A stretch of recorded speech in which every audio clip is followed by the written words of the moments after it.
Or we're just going to go right to the mayor? Oh, sorry, Barbara. Can't hear you. Okay, I'm sorry. You're doing the mayoral forum as well. Yeah, all right. I don't see. I guess we're going to move into it. Just keep it rolling. Keep it rolling. Okay. We will move right back in. Max and Ollie, I can't see who's present, so please chime in and we will facilitate as the best we can. See Max, I see Miro, and Ali. I'm sorry, I had to clear the screen there. The format will be pretty much the same way. The rules are pretty much the same. I think we all understand them, and most people have been very polite about it. Patrick, I think it would be good to read them again because I don't think they were that clear, actually. The community guidelines, the goal today is to gain a deeper understanding of the candidate's priorities, policies, positions, and actions. I'm sorry, I mean the format. That's the part I think that was. The format, here we go. Each candidate has a 1-minute opening. Questions will be emailed in advance or in the text box, the chat box. Kevin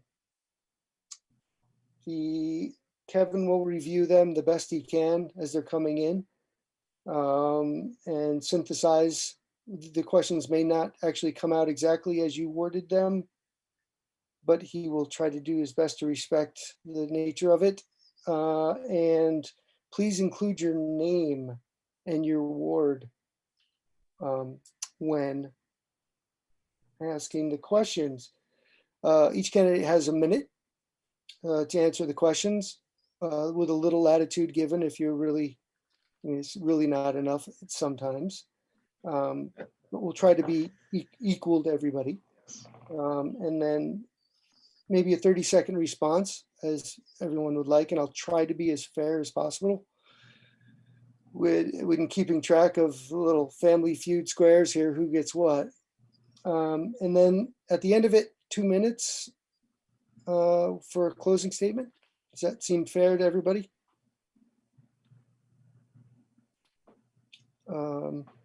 Okay, I'm just going to start. Ali, would you like to go first with an opening statement?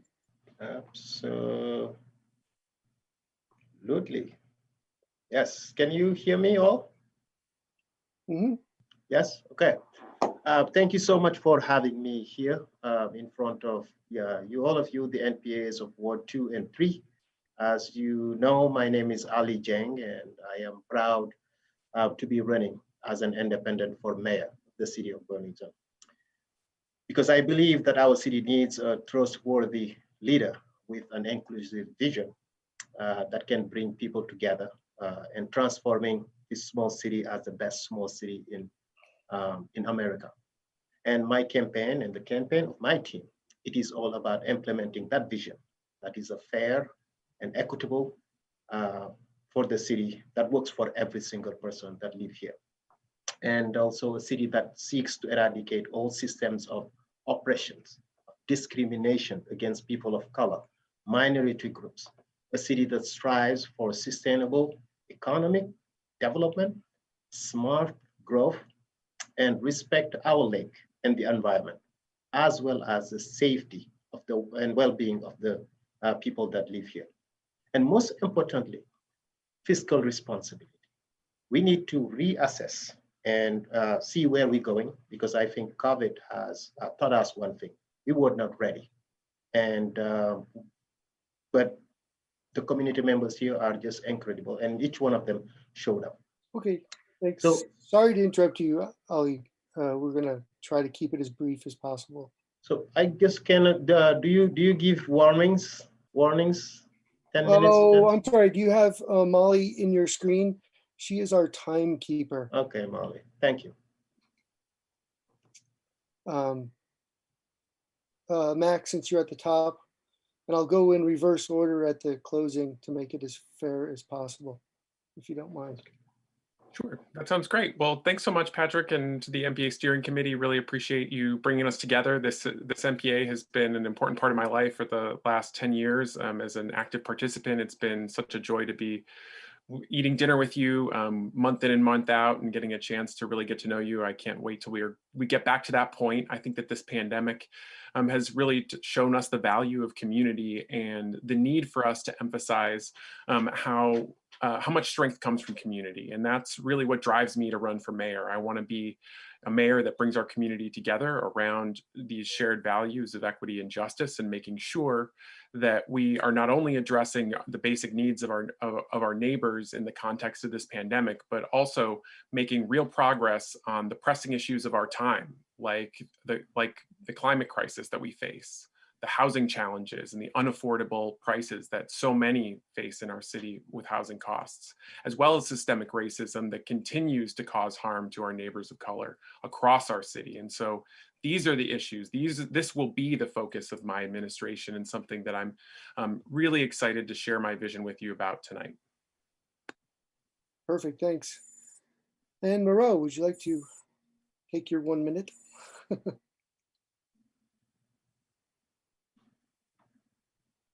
Unmute, Mr. Mayor. I apologize. My gosh. Thank you. After all these months. Thank you to the Ward 2-3 MPA for bringing us together tonight. I look forward to a day when we can gather again at your amazing community dinners. But while better times are coming, for now, we continue to grapple with multiple simultaneous crises: a pandemic, a historic recession, a long overdue reckoning on racial justice, and an accelerating climate emergency. Moments like this demand proven leadership. Since last February, I've been driven by the belief that in a global pandemic, local actions matter.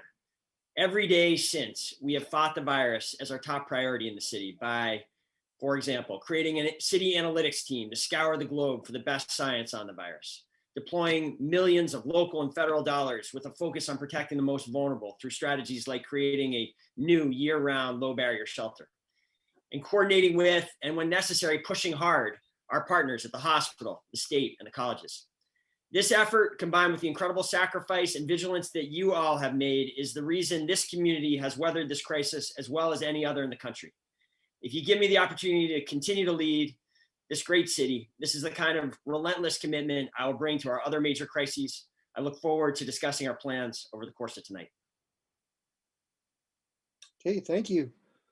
We will move on to the first question from Kevin. And Kevin, it may be rhetorical, but if we have questions directed to individual candidates, let's try to be fair and direct. If we get 3 questions each individual candidate, so it's a little bit more deliberative. Totally. Yeah, absolutely. We had a couple email ones. I don't see any.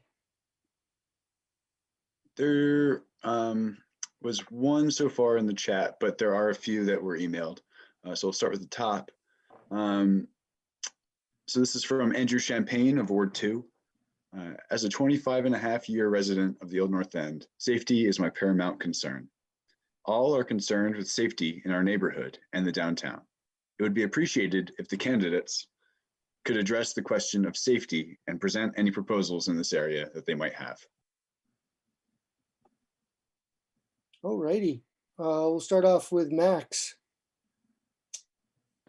if you don't Thanks for mind. the question. Really appreciate it from my neighbor across the street, Andrew. I know that this is important, and just in talking with Andrew pretty regularly. And this is something that is certainly a concern. I'm fully in favor of transforming our police force to better meet the needs of our neighbors. And so I think what we need to do is continue to lean into efforts to transform policing in our city by transitioning armed officer roles to more direct social supports aimed at dire community needs, like trauma-informed mental health responses, like substance use disorder treatment services, like better street outreach for individuals experiencing houselessness. These are unmet community needs, and needs for which officers are not the answer. And I think we need to continue to build out those positions and make sure that we're doing everything we possibly can to better meet those needs, because when we do that, we'll create a public safety system that is truly safe for all. Thank you very much. If anybody's reading the chat box, we've been invaded by piranhas. Unfortunately, hopefully that won't affect the rest of the meeting. Which to anybody else, yeah, that's a technical jargon for somebody Zoom bombing us. And I'm going to go clockwise with the answers, if you don't mind. For me, Miro, you would be next. Sorry, Mr. Mayor. Great. Thank you, Patrick. And thank you, Andrew, for the question. I think you're totally right. Safety, public safety needs to be one of the very top priorities and concerns of any mayor or really any elected official serving the city. And I am concerned that decisions made by the city council over my objections last summer have put that in jeopardy. I think there were changes made to the police department without a plan. And as a result, we're heading into a period here of real uncertainty about whether we're going to continue to be able to answer all the calls that the people of Burlington make to the police department, the 30,000 calls a year consistently in the way that people of Burlington expect. I have a proposal to address that. It's going to be for the city council in the next couple of weeks here. And I hope this time the council will listen to the concerns being raised by me and the chief and the director of police transformation and be collaborative in finding a way through. I do believe we need significant reform in American law enforcement and in law enforcement here in Burlington. And I've stood for that and worked hard for that for years. And over the course of tonight, perhaps we'll have more opportunities to talk about that, what the transformation that is needed. Thank you, Miro. Ali, would you like to follow up? Do you need a refresher of that? Of course, yeah, thank you. I think, the question was specific about police transformation. And I think we have wrongly framed the question. It should not be about the police itself. We have to talk about what we call public safety. We are a college town, 2 universities, we have children, a lot of schools over here. We should not talk about police transformation. And we cannot transform the police by reducing it through attrition. This needs a process that is inclusive to the community members that live here and all stakeholders, such as the businesses. To get there, we have to be sure that we have a police chief. And the police chief will be the one who would have, because he has the knowledge and expertise about what policing in the 21st century is, how it should look like, and then based on the values of the community members, he can drive that work in collaboration with the community. And I will always strive for inclusion. I brought so many amendments about the racial justice resolution. So let's talk about this more over the course of this race. Excellent. Does anyone require any follow-up? Seems like you were all pretty succinct in the answering of that question. It does not look like we're going to be able to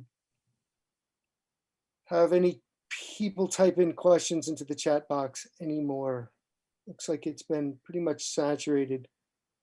If this hasn't happened to anybody on a Zoom meeting before, it's usually just a lot of hot air coming from somebody. And please don't take it too serious, as you probably could do more damage by following their instructions than not. Kevin, do you have another question we can facilitate?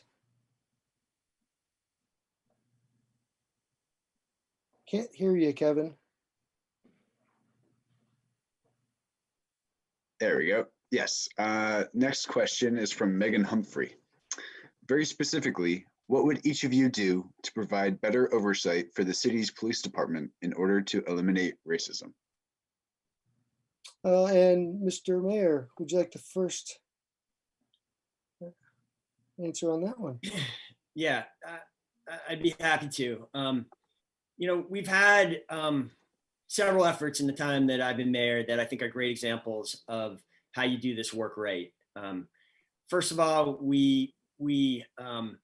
I noticed that the candidates of color who applied to be police officers were made it through the police recruitment and appointment process at a much lower rate than white candidates. And we unpacked every step of the process and made significant changes to the way we recruit and prepare people for the police academy in response to that, and have had some successes in recruiting more diverse officers since.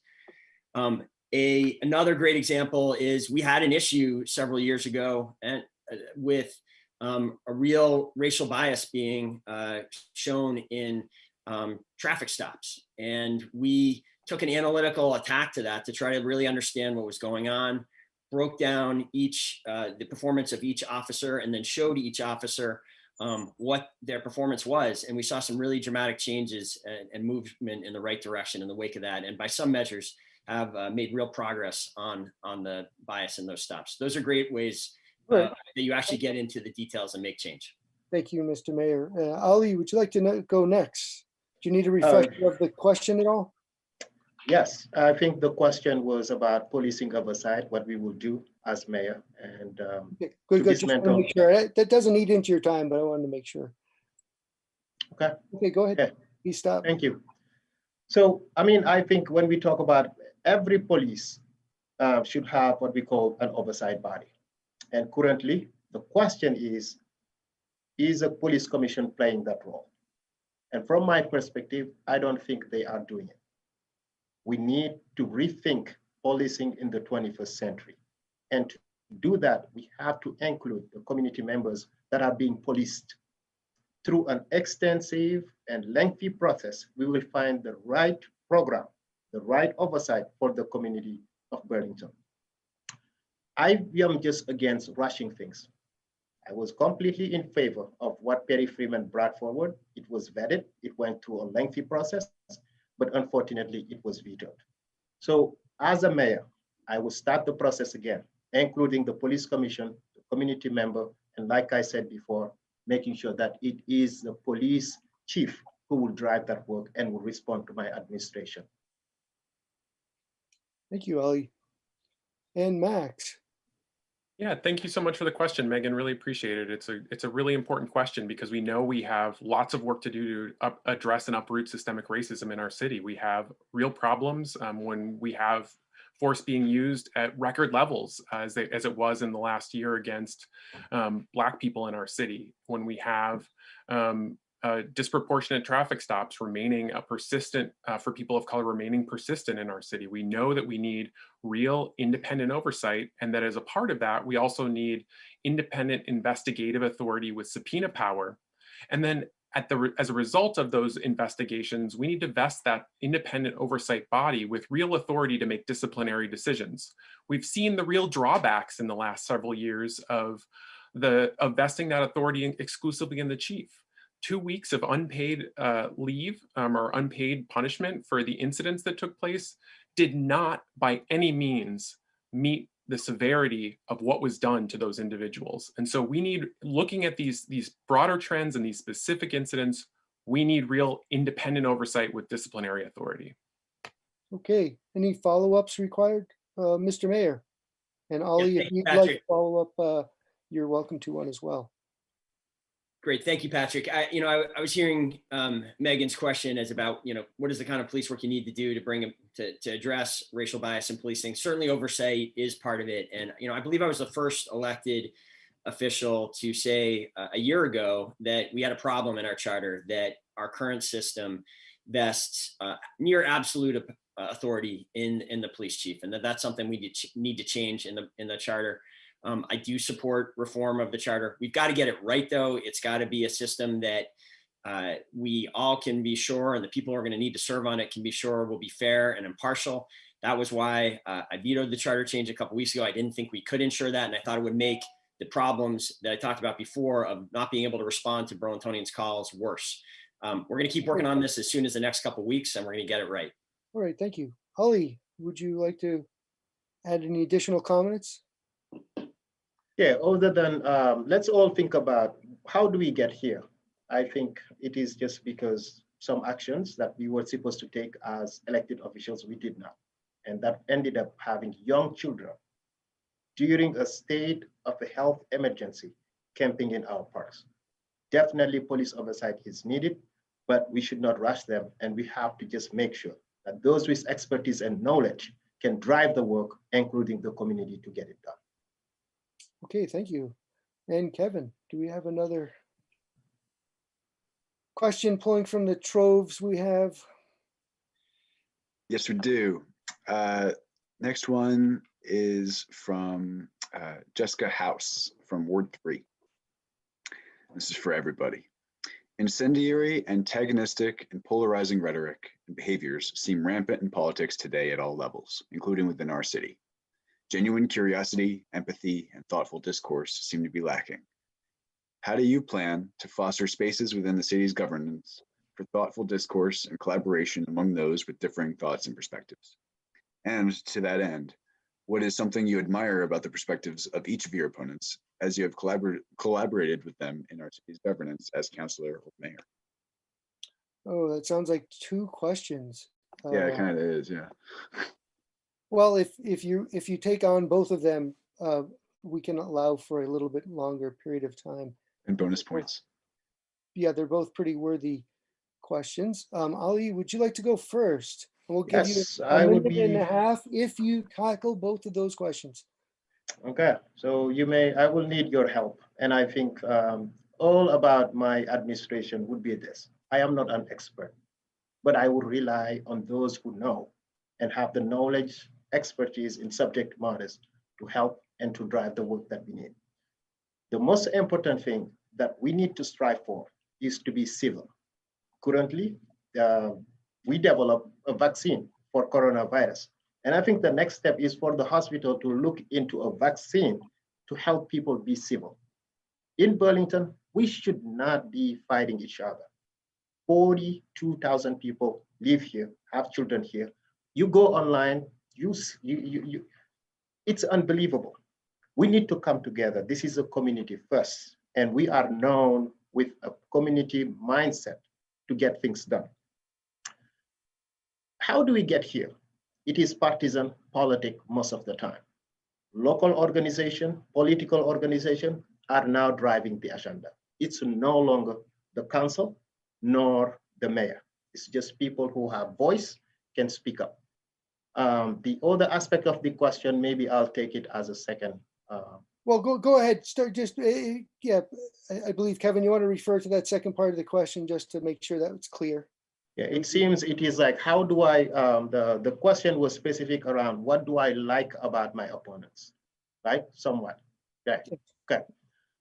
One thing that I learned about Miro Weinberger, and he helped me understand this, is things take time. We should not rush things and process matter. And I think this really played it out with the Miro on downtown, right? I think just, yeah, bringing people together, getting things done. We're not going anywhere and no one is coming. It's us and we have to solve our problems. What I like really about Max is definitely he can speak up, and I speak up so hard, but sometimes speaking up is not solving the problem. It's all about making sure that what you do not know or understand, other people who do know it and understand, let's collaborate. Collaboration is what I will bring as the next mayor of the city. Thank you very much, Ali. Max, I'm gonna, do you need a refresher of both those, or that was fresh in your mind, those two questions? Yeah, no, I think I got the general gist of it and really appreciate the question. I think that how we involve people is central to our democracy, and we're in a moment where we need to do much more to strengthen our democracy in order to resist the troubling trends that we're seeing on a national level. And so to me, that means really creating more opportunities for direct democracy to take place, whether it's in planning processes or ultimate decision-making authority around budgeting. I think that we really need to do more to empower our citizens around these decision-making processes, whether that can take the form of expanding our MPAs and the authority that those MPAs have, making sure that we're giving them real decision-making power at the neighborhood level, as well as thinking about, as well as exploring a participatory budgeting system where people have real say over how their money is spent. I think there are significant opportunities to expand that more direct democratic participation.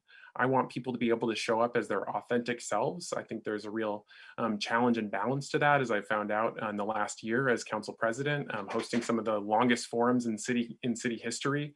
It's been really difficult, and I've wanted to try and strike that very challenging balance between giving people the opportunity to speak their truth while also keeping things respectful in the context of those meetings. Would you like to share something positive about your two Yeah, fellow? absolutely. So, I really appreciate Councillor Dieng's work and emphasis around these themes of unity. I think that that's something that I really respect a lot about Councillor Dieng, that he continues to come back to those themes. And then one thing that I've really enjoyed working with the mayor on and have really valued collaboration on has been the opiate crisis. We've as well as our shared goals around walking and biking in the city. We've forged some significant partnership around those issues. So really appreciate both of them on those fronts. Thank you, Max. Excellent. And Mr. Weinberger, would you care to answer that? Do you need a refresher on any of those? No, I think I've got it, Patrick. One of the things that I have always loved about Burlington and trying to work in public service in Burlington is that I think we always have had a strong ethic of civility and of working across partisan. We like our politics. We definitely have parties, but we have always been able to work across those boundaries. And we have long had real practices around making sure that new initiatives coming forward are carefully vetted, are opened up broadly to the community, and that all voices that we work to get as many voices as possible. We don't always succeed at getting them all in, but we work to get many voices included in the decision making. I think those have been good ethics, and I do think I think maybe the question is motivated by a sense that there has been some loss of that over recent years, and that there has been greater acrimony and division and polarization and what some call lack of civility. And I am troubled by those trends. I think some of it is driven just by the pandemic that we are in. I think a lot of things are going to get a lot better when we can get back in the same room and talk to each other directly. With the second part of that question. Sorry, yeah, thanks, Patrick. We should be careful to hold on to those Burlington traditions. Look, I like the others have said. I'm some of the accomplishments I'm proudest of came because of collaboration with the two other people on the screen. So Councillor Dieng, we worked on creating the racial equity, inclusion, and belonging department, and I thought his wisdom and patience in that was outstanding. And Max and I were elected on the same day almost 9 years ago, and I feel like we've kind of aged together in this in these positions, and I like Max and respect him. We often disagree, but the areas we've been able to come together on, I think we've made substantial progress, in particular around walking and biking. It's a different city now than it was 9 years ago, in part because of that collaboration. Thank you very much. And Kevin, do we have any other questions? Yes. So the first one that I'm going to switch back to the questions that came through the chat. This is from Jacob in Ward 3. Give one concrete step that you want to take in the next 6 months to tackle the climate crisis. That's to everyone. All righty, Max, I would put you first on this question. Yeah, so we know that we need to make much greater progress to address carbon emissions related to heating as well as transportation. On the heating side, we also know that we have an incredibly old housing stock that is in many ways not well cared for. And specifically that has a direct impact on people across our city who are paying rent as well as heating bills in a lot of those units, and who are responsible for those costs, but who do not have the ability to weatherize. So I am in favor of mandating weatherization of rental units across our city in order to realize greater efficiency benefits and make our units and our housing more livable at the same time. All righty. And Mr. Weinberger, would you like to follow that one up? Yeah, no, I would. I mean, I think this is an area of huge accomplishment for the city over decades and over the last 9 years, and an area where there is so much more to do, and we have a lot of exciting things teed up. we do need that weatherization proposal that Max just mentioned was an idea that came out of the 2 housing summits that we held in 2019. We presented that idea to the council over a year ago, and I am eager to see the council finish that and get that done and get that implemented. That is an urgent, high priority item. Here's another one that we all can do together on town meeting day, and that is to pass what I think is really a pioneering decarbonization charter change that would put us on the path to dramatically reducing the amount of fossil fuel infrastructure that is built in new buildings going forward, and eventually give us the tools to convert existing buildings away from fossil fuels. There are very few cities in the country that have done anything like this. You all get a chance to vote on it. I hope you'll support it on town meeting day. Thank you, Mr. Mayor. And Ali? Yes, I think the most important thing that I feel like the city is not doing very well is to educate, sensibilize the community members here about the importance of this issue. That's very concrete. And also to strengthen the intensives that the Burlington Electric Department are already developing in terms of transportation. You can switch to a new car or heat pump in your home.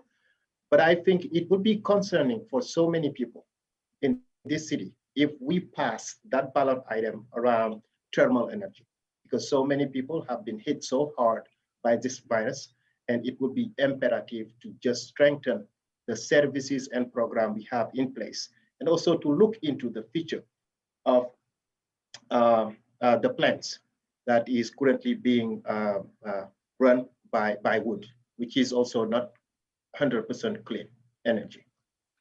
Yes. All right, thanks, Ali. Follow up, Mr. Mayor.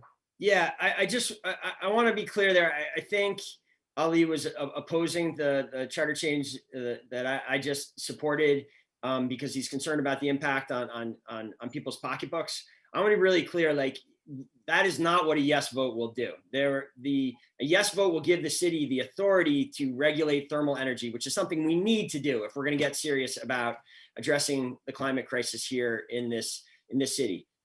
Before any new tax or any new fee could be passed on to Burlingtonians, there would be another vote. You would get a chance to weigh in again. And a lot of the early action is going to be focused on developers and new construction.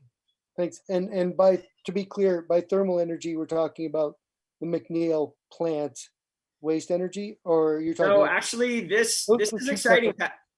This would give the city the ability to regulate all thermal systems in buildings. So it would give us the ability to really nudge buildings away from fossil fuels towards alternative energy. I didn't want to give any extra platform, just to be clear. Okay, sorry. And next, because those are two issues that perpetually come up.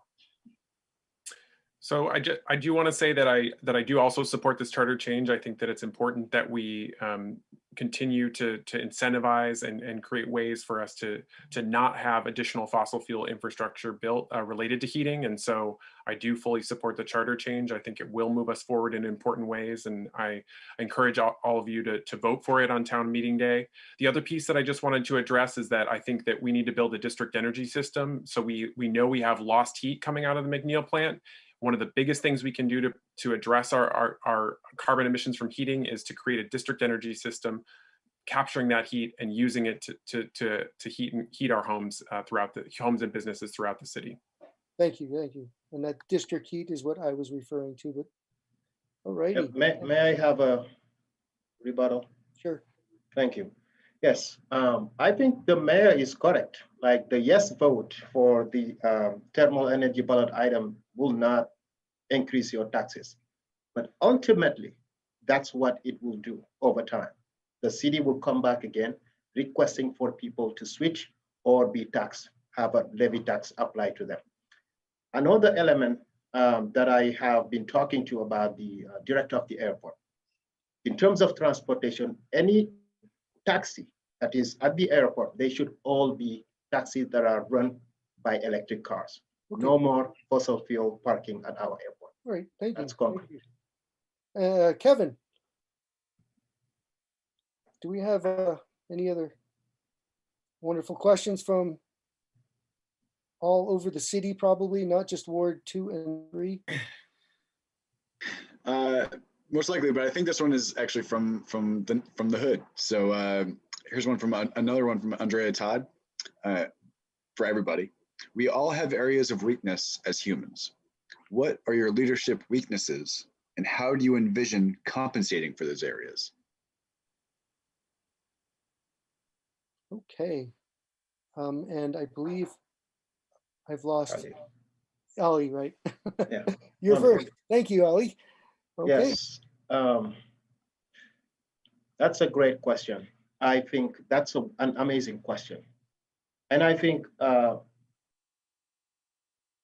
having the ability to recognize where you're not well, I think it's an act of leadership. And I talked about here earlier how I'm not an expert in everything. But what I can do is to build a team, and I recognize.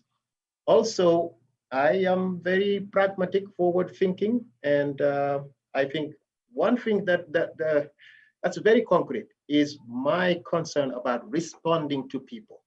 I'm very responsive, but sometimes I should not respond to anything that comes in front of me. I think that's something that I need to work on in terms of my leadership skills. All right. Thank you. And Max. Well, I think that people know that I'm an incredibly passionate person, and that's how I show up in spaces. And I know that that is not the way that everybody communicates. And so I certainly recognize that, and I know that I want to I know that I need to continue to work on how communicating to people in ways that meet them where they are as well. And so I want to say that I think that that's something that is I'm a very values driven person, and so I think that I really want to make sure that I do everything that I can to maintain my values, but also at the same time to do everything I can to meet people where they are. The question is, what are your sort of faults did you sort of get that? I'll pass it over to the mayor. I didn't quite hear that, Max, sorry. Thanks, Patrick. I think I have a tendency to get too deep sometimes into the details of issues and not delegate sufficiently to others, which is something you need to do as a mayor. You can't hope to take on every detail of every issue.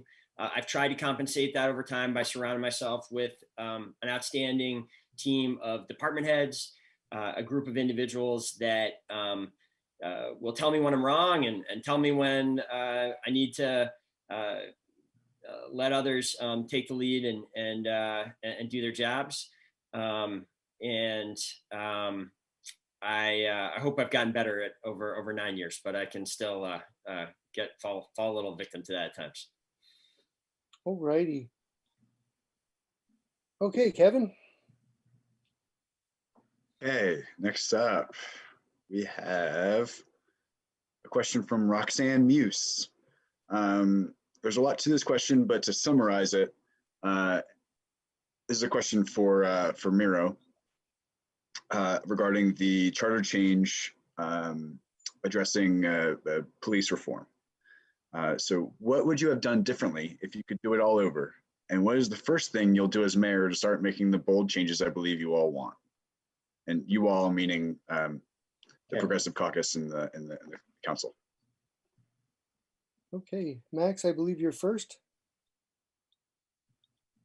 Well, I think that with the charter change, it was unfortunate to see that not get onto the ballot this year. I fully supported that charter change, and I think it's incumbent upon us, given the trends that we've seen more generally, but also specifically with regards to how people of color are or aren't treated with respect or with disrespect within our system, within our policing system right now. And so we need to create a public safety system that works for all. And I think that oversight is crucial for that. And so I want to continue that work on trying to find a proposal that can move forward that has real independent authority over discipline, because I think that that will be crucial in order to truly bringing real accountability and transparency and solving the problems that we have seen persist over the last several years but go unaddressed. And it's really unfortunate that this charter change is not on, because it just pushes us back further in terms of being able to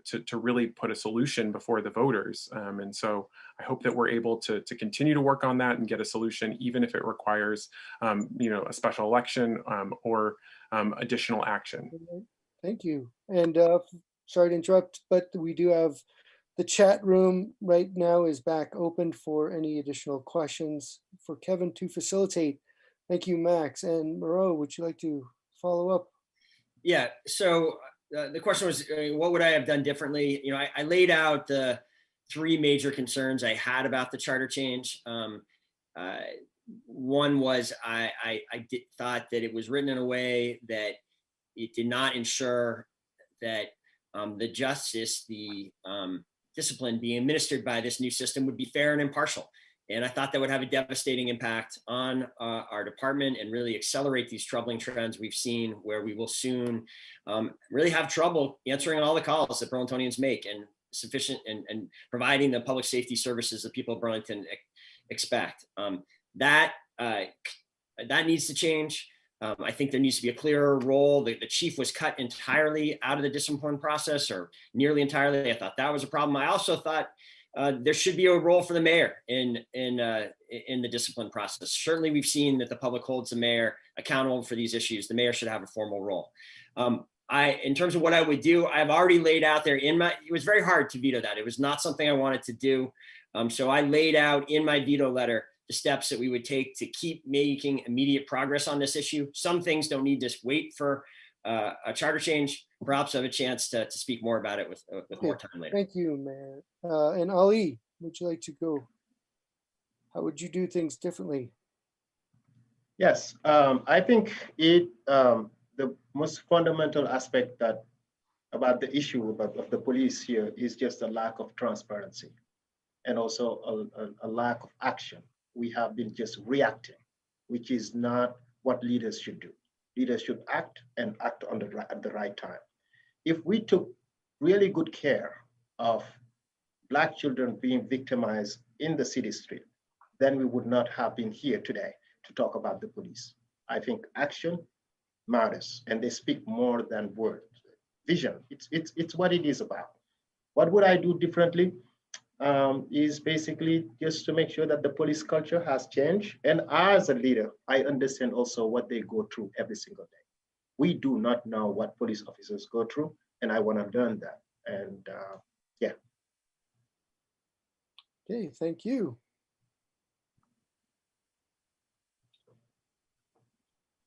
Oh, Max, did you go? Sorry, trying to read. All set? All righty. Kevin. Yep. So next up is one from the chat feed from Isaac Bissell. Do you see a conflict between the city's climate goals and the planned expansions to the airport? I believe, Mayor, you are next. Yeah, thank you. Listen, I support our airport. I think our airport is a tremendous resource for this community. If we didn't have this airport, we would not be nearly as prosperous a community as we are. And I fully support the planned investments to continue our decades of modest growth and expansion there. I understand certainly the emissions from jets is something to be concerned about, but I also think we got to put it in perspective. And the votes that have been made by this council, and including some of my colleagues here tonight, or this is definitely an area that Max and I have differed in, I think would really badly hurt the airport for very minimal climate benefits. Airport emissions make up a tiny percentage of Vermont's climate emissions, and to basically want to abolish the airport over those emissions, I think is completely the wrong approach and is not one I would take. Okay, thank you. And Ali, would you like to respond to the question? Yeah, thank you. I think it's another great question by people of the Old North End, smart people.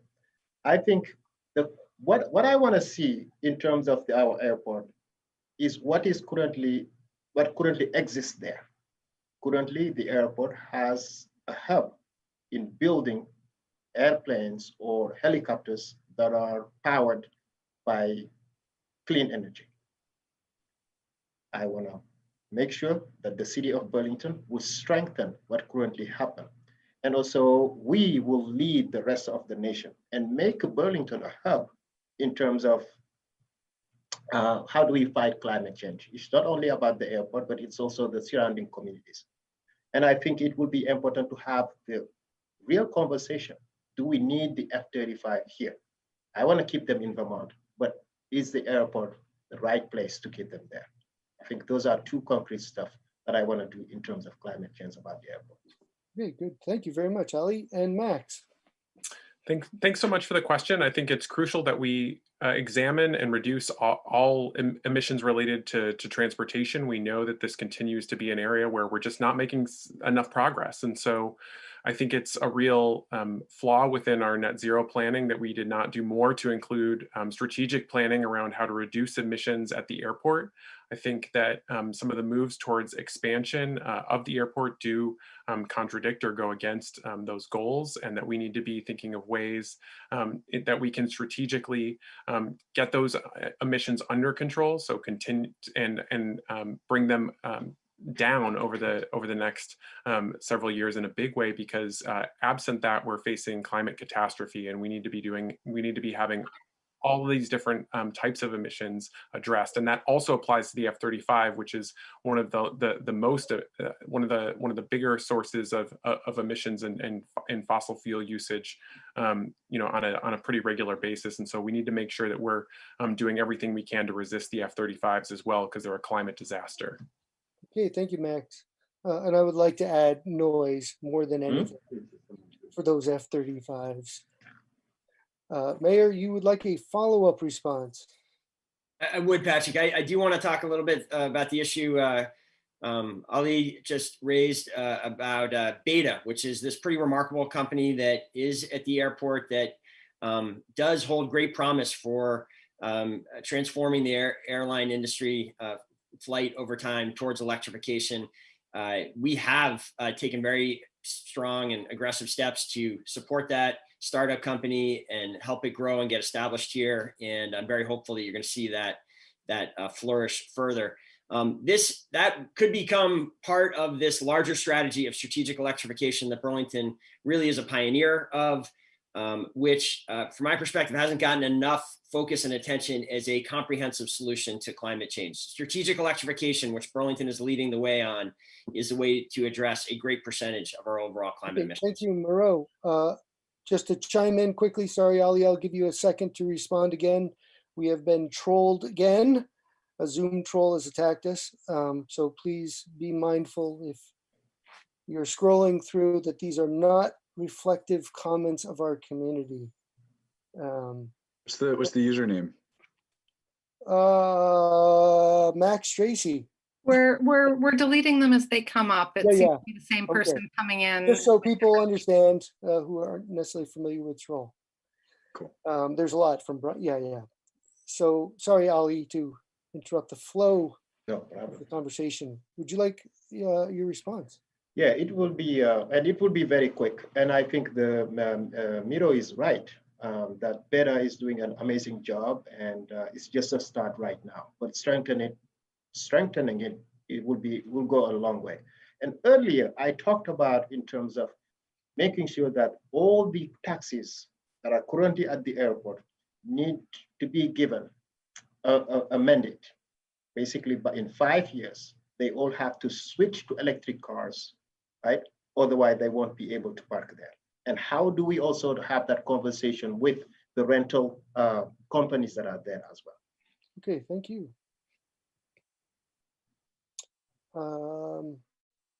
Kevin, sorry to interrupt you. All good. So there's one question that I think will bring us to the end of the spot that I think is a good one to end on.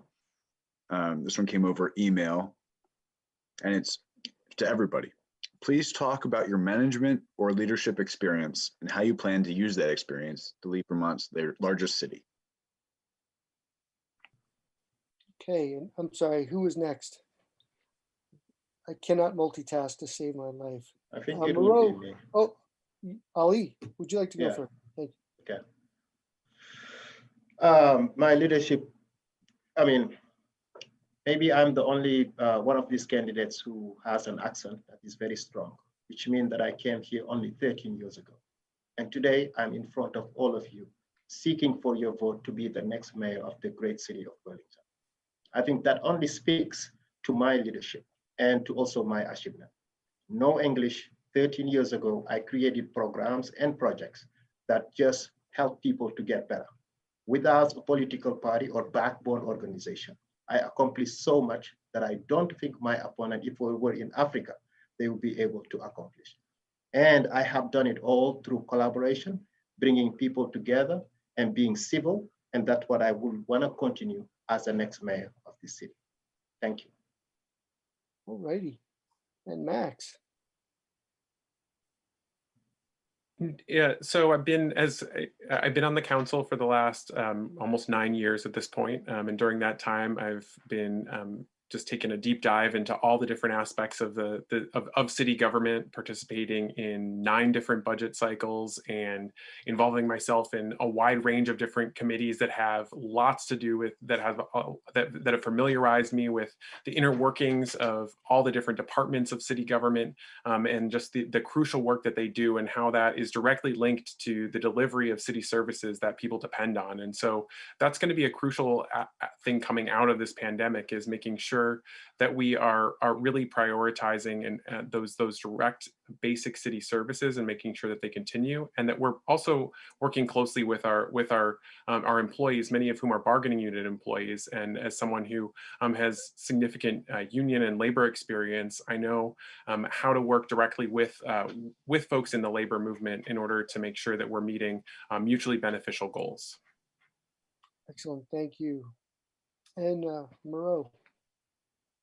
Management is a huge part of the job of being mayor of Burlington. It's in our city. It isn't like this in every city. In our city, the mayor is the chief executive officer. And that means at the end of the day, the mayor needs to manage more than 600 full-time employees. It swells to almost 1,000 employees with seasonal workers, and a budget. If you assemble all our budgets, it's $200 million on an annual basis. For 9 years, those have been my responsibilities. It is a hard management job. The mayor has more than 20 direct reports. That's the structure that I inherited, and that's very challenging. I've worked very hard at it, and built a really good management team. And I do think this is one of the questions in this race that voters need to ask themselves: is right now, in the middle of a pandemic, in the middle of a deep recession, is this the time to move away from tested, proven leadership? It's because of that management experience that Peter Clavel, former mayor, endorsed me earlier today. And I hope all voters will consider that as they're weighing their choices this election. All righty. Those all sounded like closing statements. But if you all would like a closing statement on top of that, then feel free. Unless there is another question. Kevin, I think that was pretty much it, right? Yeah, there's a lot more, but I thought that would be a good transition into the closing statements. Yeah, those were sort of closing statements. But yeah, would any of the candidates like to add a official closing statement? Well, I think, was I supposed to go first on the closings, Patrick? I do believe yes. So you're right. There will be some similarities, but I would like to just say a few more words. First, I want to thank Ali and Max for this discussion tonight. I'm looking forward to spending a lot more time on Zoom screens together over the next 7 weeks. As a community, over the last 9 years, we have been through so much together, and together we've met every test.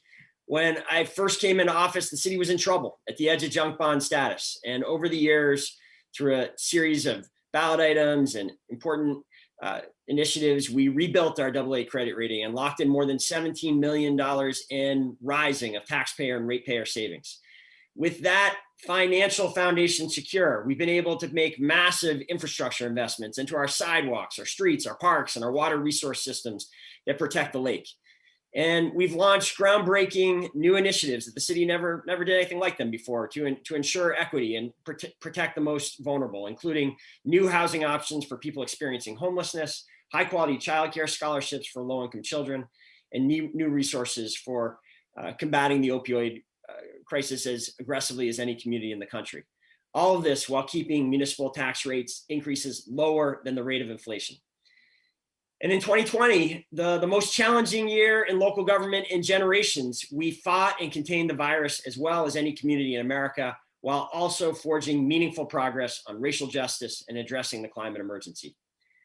Not everything's gone smoothly or has happened as quickly as we hoped. However, my administration has the persistence and the commitment to keep working at problems until they are fixed. After long years, or in some cases, decades of trying, today we have a beautiful new bus station. City Hall Park has been revitalized, and the Moran frame is now, at long last, in construction. In this election, amidst multiple simultaneous crises, the city faces a clear choice: to continue forward with a proven, experienced team that has, in partnership with you, the people of the city, completed all this and much more, or return to the type of leadership that created such trouble a decade ago.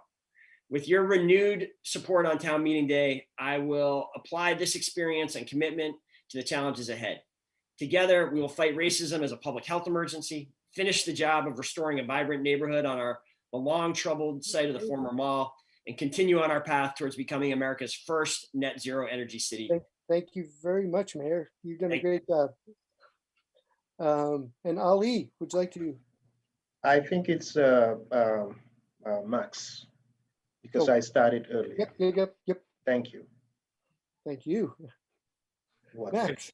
So I appreciate that, and I just want to thank the Wards 2-3 MPA for all your work in hosting this. It's great to be here tonight and to have a chance to discuss these issues. It's been a great discussion, and I'm certainly excited to continue that conversation over the next several weeks. I think that what this pandemic has shown us is that we have a need to not only address the basic needs of our neighbors to make sure that we're providing for everyone and not leaving anyone behind in this, because this has only exacerbated the challenges that we face as a community. That during this time where we have this need to provide immediate and direct relief to so many. I was absolutely heartbroken a couple of weeks ago to go to a food distribution event where we had to turn away dozens of cars because there was just simply not enough. And that's the reality of this moment, where we need to really ground city government in addressing the basic needs of folks, not only during this pandemic, but coming out of this pandemic, because that is going to be part of the bold, transformative change that we need as a city. We need a different direction to address the housing crisis that we face as a city, one that does not rely on the market to solve our problems, but one that sees city government as being directly able to rein in the high cost of housing in our city. We need to also take bold, decisive action to confront the climate crisis that is directly impacting our community in really horrendous ways, making sure that we're doing everything we possibly can to address carbon emissions related to heating and transportation. And then also we have to redouble our efforts to uproot systemic racism, creating a public safety system for all that is truly safe by leaning into efforts to transform public safety, but not taking our eye off the ball of economic and cultural empowerment for BIPOC individuals in our community, because that also has to be a crucial focus. Bringing these efforts together will require a different approach, and I'm prepared to bring it. Thank you. Thank you, Max. And Ali, for the last statement of the Mayor Forum. Thank you. One request, please make sure that you tell me that my time is up. Otherwise, I will keep on. Well, I'm trying to be fair to everybody. So even after, Wonderful. you can't see Molly. So I think, thank you. I think the mayor's closing statement was very clear and transparent, and I think a tested leadership, to me, it's nothing other than being transparent, being able to listen, and also to be in touch with the people. I think Burlingtonians are tired and people are ready for change. I believe that Burlington deserves a leader who is not entrenched in partisan politics or who is not in touch with the people of this great city. A leader who is willing to do the hard and necessary work to move our city forward. Burlingtonians, they want a government that can be trusted to do the right things when no one is looking. A government that is transparent and clear, a government that cares enough, and a government that can even start the healing.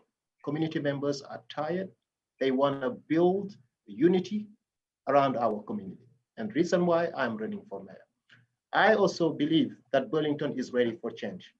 And that change should be a transparent change, a unified change, and a change geared around action on things that matter. The change that will also create our dream, the change that will leave a legacy to our kids and also vulnerable people are protected. I invite you all to please visit my website, alidieng.com, get involved, and let's have the hard and necessary conversation until March 2nd, and I'm asking for your vote. Thank you for having us again. Okay, thank you, Ali. And I'm sorry, I'm not going to allow any follow-ups to those closing statements. And thank you again, and good luck to all. And we're going to move on with our meeting. Thanks, Patrick. Thanks, Kevin.